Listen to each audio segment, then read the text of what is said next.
ಇನ್ನೊಬ್ಬರ ಹೆಸರನ್ನ ಸೇರಿಸ್ಕೋಬೇಕು. ನನ್ನ ಮಗನ ಹೆಸರು ನಾಗೇಂದ್ರ ಮೂರ್ತಿ. ನಾಗೇಂದ್ರ ಮೂರ್ತಿ.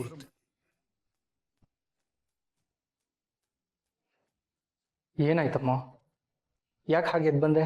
ಈ ಮನೇಲಿ ನನಗೆ ಹೆಜ್ಜೆ ಹೆಜ್ಜೆಗೂ ಶತ್ರುಗಳಿದ್ದಾರೆ ಸಂಡಿ. ಪ್ರತಿ ಸ್ಟೆಪ್ ಕೂಡ ಯೋಚನೆ ಮಾಡಿ ಇಡೋ ಹಾಗಾಗಿದೆ. ಈಗ ಏನಾಯ್ತು ಅಮ್ಮ? ಆ ಮೂರ್ತಿ ಅಂಕಲ್ನ ನೋಡಿದ್ರೇನೆ ಮೈಯೆಲ್ಲ ಉರಿಯುತ್ತೆ ನನಗೆ. ಅವ್ರು ನನ್ನ ಪದೇ ಪದೇ ಟಾರ್ಗೆಟ್ ಮಾಡ್ತಾರೆ ಅಂತ ನಿಂಗೂ ಗೊತ್ತಲ್ವಾ? ನಾನು ಇಲ್ಲ ಅಂತ ಹೇಳ್ತಿಲ್ಲ. ಅಲ್ಲ, ಎಂತೆಂಥವ್ರನ್ನೇ ಮೂಲೆ ಗುಂಪು ಮಾಡಿರೋಳು ನೀನು. ಆಫ್ಟರ್ ಆಲ್ ಮೂರ್ತಿ ಹೆದರ್ಕೋತಿದ್ಯಾ? ಏನಾಗಿದೆ ಅಮ್ಮ ನಿಂಗಿವತ್ತು? ಏನೂ ಇಲ್ಲ.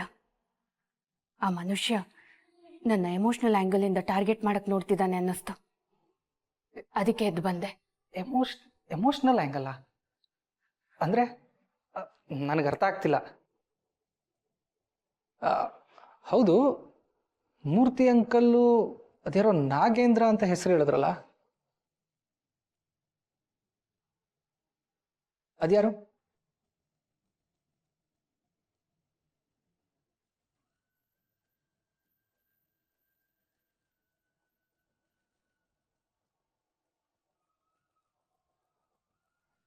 ಅಮ್ಮೋ, ನಿನ್ನೆ ಕೇಳ್ತಿರೋದು. ಅವರೇ ಹೇಳಿದ್ರಲ್ಲ ಮಗ ಅಂತ.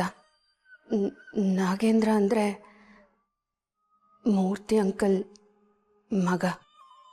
ಓ, ಮೂರ್ತಿಗೊಬ್ಬ ಮಗ ಬೇರೆ ಇದ್ದಾನ? ಈ ವಿಷಯ ನನಗೆ ಗೊತ್ತೇ ಇರಲಿಲ್ಲ. ಈಗ ಎಲ್ಲಿದ್ದಾನ ಅವನು?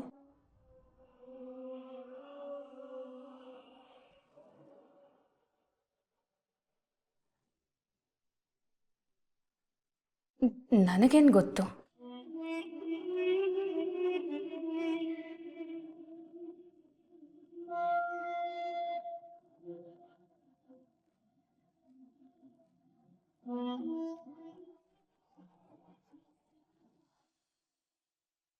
ಯಾಕೆ ಇಷ್ಟೊಂದು ಟೆನ್ಷನ್ ಮಾಡ್ಕೊಂಡಿದ್ದೀರಾ? B cool. ಅವ್ರು ಎಕ್ಸ್ಪೆಕ್ಟ್ ಮಾಡಿರೋ ಪ್ರೈಸ್ಗಿಂತ ಕಡಿಮೆ ಪ್ರೈಸಿಗೆ ಹೂ ತಂದ್ಕೊಟ್ಟಿದ್ದೀವಿ. ನಾವು ಅಂದರೆ ಸುಮ್ಮನೆನಾ? ಚಾಂದಿನಿ ಫುಲ್ ಖುಷಿಯಾಗಿರ್ತಾರೆ, ನೋಡ್ತೀರಿ. ಆರಾಧನಾ ಎಕ್ಸಲೆಂಟ್ ಜಾಬ್ ಅಂತ ಚೆಕ್ ಕೊಡ್ತಾರೆ. ನಾವು ಚೆಕ್ ತಗೊಂಡು ಹೋಗ್ತಾ ಇರೋಣ, ಆದರೆ ಬ್ಯಾಂಕ್ ಕ್ಲೋಸ್ ಆಗಿರುತ್ತೆ, ನಾಳೆ ದುಡ್ಡು ಸಿಗತ್ತೆ. ಸುಮ್ಮನೆ ಮಾತಾಡಬೇಕು ಅಂತ ಏನೇನೋ ಮಾತಾಡಬೇಡ್ರಿ. ಟೈಮ್ ಆಗ್ತಿದೆ. ಅವ್ರು ಇವತ್ತು ಬಂದು ದುಡ್ಡು ಕೊಡದೇ ಇದ್ರೆ ಎಷ್ಟು ಪ್ರಾಬ್ಲಮ್ ಆಗುತ್ತೆ ಗೊತ್ತಾ? ಆ ಮಹೇಶ್ ಸರ್ ಬೇರೆ ಇವತ್ತು ದುಡ್ಡು ಬೇಕೇ ಬೇಕು ಅಂತ ಹೇಳಿದ್ದಾರೆ. ದುಡ್ಡು ತಗೊಂಡು ಹೋಗಿಲ್ಲ ಅಂದ್ರೆ ಮನೇಲಿ ಸುಮ್ಮನೆ ಜಗಳ. ನನ್ನ ಟೆನ್ಷನ್ ನನಗೆ, ನಿಮ್ದೊಂದು. ಏನಾರ ಮಾಡಿದ್ರೆ ಆಯ್ತು ಬಿಡಿ, ಏನೂ ಆಗಲ್ಲ. ಇನ್ನೇನು ಮಾಡೋಕ್ಕಾಗಲ್ಲ. ಇರೋದು ಒಂದು ಜೊತೆ ಓಲೆ, ಅದು ಕಿವಿಯಲ್ಲಿ ಇರೋದಕ್ಕಿಂತ ಗಿರ್ವಿ ಅಂಗಡಿಲೇ ಜಾಸ್ತಿ ಇರುತ್ತೆ. ಅದಕ್ಕೂ 5,000 ಕೊಡೋದು, ಬೇರೆ ದಾರಿ ಇಲ್ಲ. ಏನಂದ್ರೆ ನೀವು 5,000 ದುಡ್ಡ? ಡೈರೆಕ್ಟ್ ಮನೆಗೆ ಹೋಣ ಬನ್ನಿ. ಯಾಕೆ? 5,000 ನನ್ನ ಹತ್ರನೇ ಇದೆ, ಮರ್ತೋಗ್ಬಿಟ್ಟಿದೆ. ಬನ್ನಿ ಹೋಣ. ಅಷ್ಟೊಂದು ದುಡ್ಡು ನಿಮ್ಮ ಹತ್ರ ಹೇಗೆ ಬಂತು? ಏನಾದರೂ ಎಗ್ದೋತಿನ್ ಮಾಡ್ತಿದ್ದೀರಾ? ನಾನಂತೋನಲ್ಲ ರೀ, ಒಳ್ಳೆ ಹುಡುಗ, ಅದು ಒಳ್ಳೆ ದುಡ್ಡು. ನಿಮ್ಗೆ ಯಾಕೆ 5,000 ದುಡ್ಡು ತಾನೇ ಬೇಕು? ಅದು ನನ್ನ ಬ್ಯಾಗಲ್ಲಿ ಸೇಫ್ ಆಗಿದೆ. ನಿಮ್ಮ ಪ್ರಾಬ್ಲಮ್ ಎಲ್ಲ ಸಾಲ್ವ್ ಆಯ್ತಲ್ಲ, ಬನ್ನಿ ಬನ್ನಿ ಬನ್ರಿ ರೀ.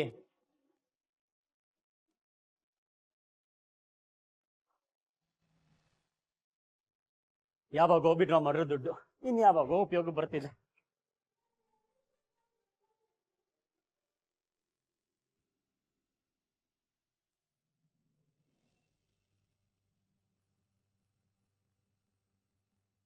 ಇಲ್ಲೇ ಇಟ್ಟಿದ್ದೆ, ಏನಾಯ್ತು?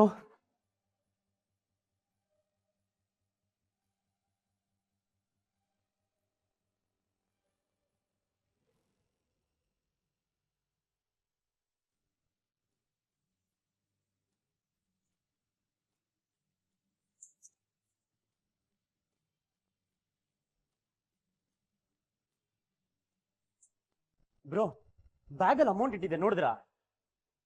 ಇದ್ದಿದ್ದೆ 5,000 ಬ್ರೋ. ನೀನು ತಗೊಂಡಿದ್ರೆ ವಾಪಸ್ ಕೊಟ್ಬಿಡು, ಅದು ಆರಾಧನವ್ರು ಕೊಡ್ಬೇಕಾಯ್ತು. ದಯವಿಟ್ಟು ತಗೊಂಡಿದ್ದೆ ಕೊಡುಗುರು. ನನ್ನ ಲುಕ್ಕಲ್ಲೇ ಗೊತ್ತಾಗ್ತಾ ಇಲ್ವಾ ನಾನು ತಗೊಂಡಿಲ್ಲ ಅಂತ? ಅಷ್ಟು ದುಡ್ಡು ತಗೊಂಡು ನಾನೇನ್ ಮಾಡ್ಲಿ? ಮೊದಲೇ ನಾನು ನೋಡಿ ಯಾವನ ಜೊತೆ ಓಡೋಗೋಳೆ, ಆ ಟೆನ್ಷನ್ ಅಲ್ಲಿ ಇದ್ದೀನಿ. ಎಲ್ಲಿಟ್ಟಿದ್ಯಾ ಹುಡ್ಕೋ ಹೋಗು. ಓಕೆ ಓಕೆ ಸರಿ.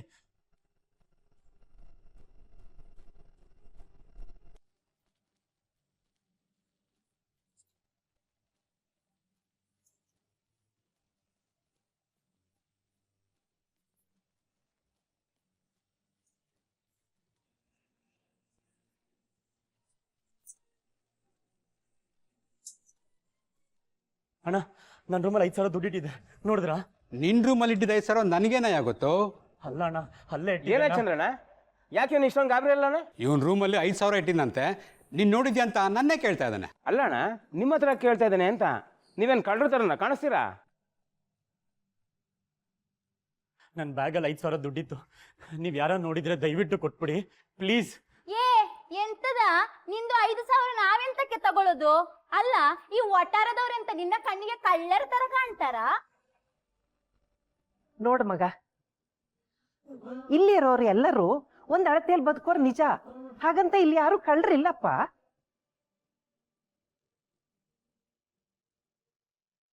ನಿನ್ನೆ ಮೊನ್ನೆ ಬಂದವನ್ ನೀನು, ಸ್ವಲ್ಪ ಜನರ ಬಗ್ಗೆ ತಿಳಿದುಕೊಂಡು ಮಾತಾಡ್ಬೇಕಲ್ಲ. ಓಹೋ, ಏನ್ ಕೆಂಪಮ್ಮನವರು ಜೋರಾಗಿ ಮಾತಾಡ್ತಾ ಇದ್ದೀರಾ? ನೀವು ಮಾತಾಡ್ತಾ ಇದ್ದೀರಂದ್ರೆ ಏನೋ ಸೀರಿಯಸ್ ವಿಷಯನೇ ಇರಬೇಕು. ಏನ್ ವಿಷಯ? ನೋಡು ಮಹೇಶ, ನಿನ್ ಪೇಯಿಂಗ್ ಎಷ್ಟು ನಮ್ಮನ್ನೆಲ್ಲ ಕಳ್ಳರು ಮಾಡ್ಬಿಟ್ಟಿದ್ದಾನೆ. ಕೂತಲ್ಲೇ ನಾವೆಲ್ಲ ಕಳ್ಳರಾಗ್ಬಿಟ್ಟಿದೀವಿ. ಏನಪ್ಪ ಆಗ ಮಾತಾಡ್ತಾ ಇದೀಯ ನೀನು? ಈ ಒಟ್ಟಾರ ಜನದ ಬಗ್ಗೆನೇ ಅನುಮಾನ ಪಡ್ತಾ ಇದೆಯಲ್ಲ. ನಮ್ಮ ಒಟ್ಟಾರದಲ್ಲಿ ಆ ಥರ ಜನಗಳು ಯಾರು ಇಲ್ಲ ಕಣಪ್ಪ. ನೀನೇ ಎಲ್ಲೋ ಇಟ್ಟು ಮರ್ತಿರ್ತೀಯ. ಹಂಗಲ್ಲ ಲಕ್ಷ್ಮಿ, ನಿನ್ನ ಹತ್ರ ದುಡ್ಡಿತ್ತೋ ಇಲ್ವೋ ಹಂಗೆಲ್ಲ ಮಾತಾಡಬಾರ್ದು. ಇದು ಮರ್ಯಾದೆ ಸಿರಿಯೋ ಜಾಗ. ಹೋಗು ಹೋಗಪ್ಪ ಹೋಗು.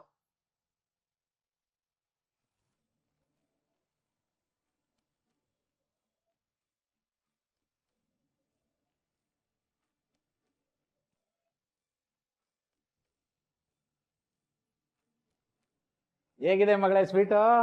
ಸಕ್ಕತ್ತಾಗಿದೆ ಪಾಮ್. ಎಲ್ಲ ನಿನಗೆ, ತಿಂದು ಮಜ್ಜಾ ಮಾಡು. Thanks palm. 5,000 ಖರ್ಚು ಮಾಡಿದ್ರಾ?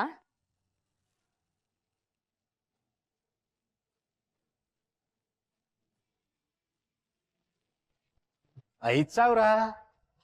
ಯಾವ 5,000? ಎಲ್ಲಿದೆ 5,000?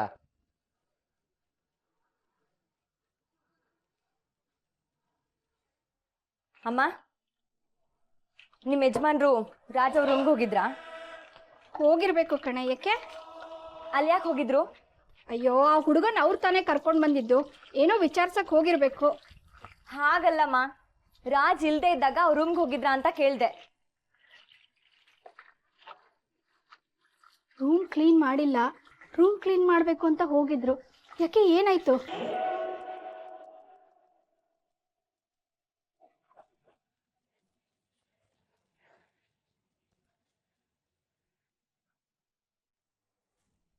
ಐದು ಸಾವಿರ ಯಾಕೆ ಕಳ್ತನ ಮಾಡಿದ್ರಿ? ಏನ ಕಳ್ತನನ? ಯಾವ 5,000? ಏ ರೇವತಿ,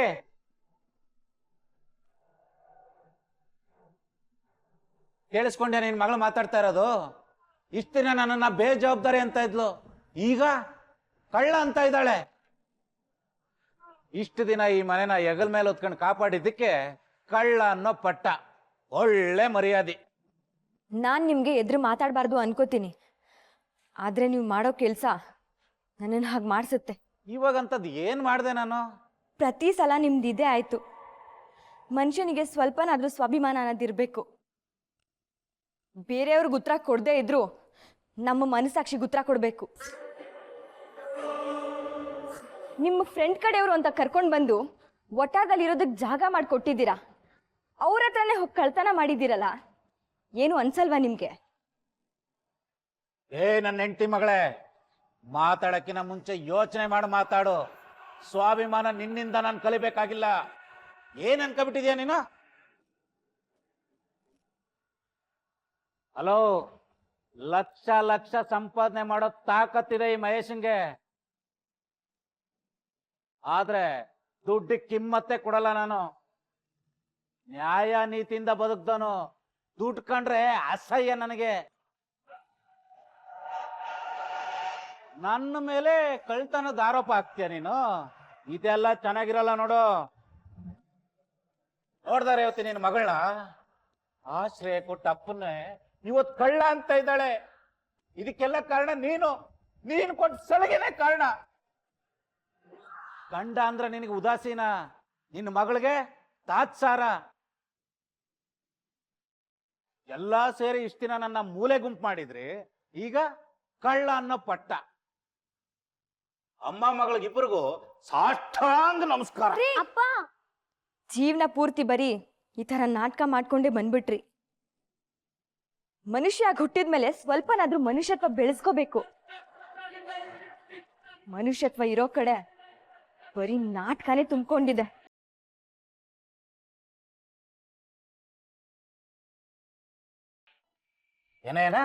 ಏನಂದೆ?